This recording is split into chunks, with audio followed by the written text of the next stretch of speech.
Урамда һава температурасының җәйгечә эссе булмавы, салкын җилләр исүе җылырак киенергә этәрсә, июнь ае керүе алдагы ягулык сезоны турында уйлана башларга өнди. Узган елдагысын татарстанлылар зур һәлакәтләрсез уздырып җибәрә алган анасы. Тик шулай да сыйфатсыз торак коммуналь хезмәтләренә зарланучылардан 21 меңләп мөрәҗәгать кергән. Күбесе гомумйорт милке белән идарә итүгә кагыла. Хәлне киләсе елдан республика бердәм исәп-хисап үзәге булдыру җайга салыр дип көтелә. Аңа бу елдан пилот проект негізінде барлық районларда күшә башлаячак.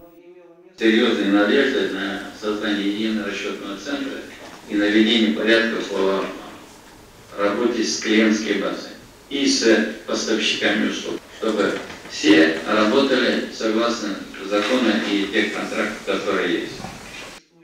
Бердәм үзәк торак коммуналь хезмәтләр өчен түләүләрне үтә күренмәле итәр, ресурслар белән тәэмин итүче оешмалар алдындагы бурычларны киметер дип планлаштырыла.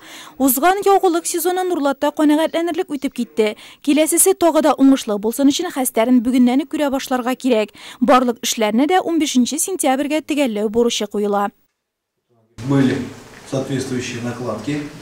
Если вы помните, ряд вопросов, связанных и с паспортами готовности, и с необходимой документацией, и касается этой управляющей компании.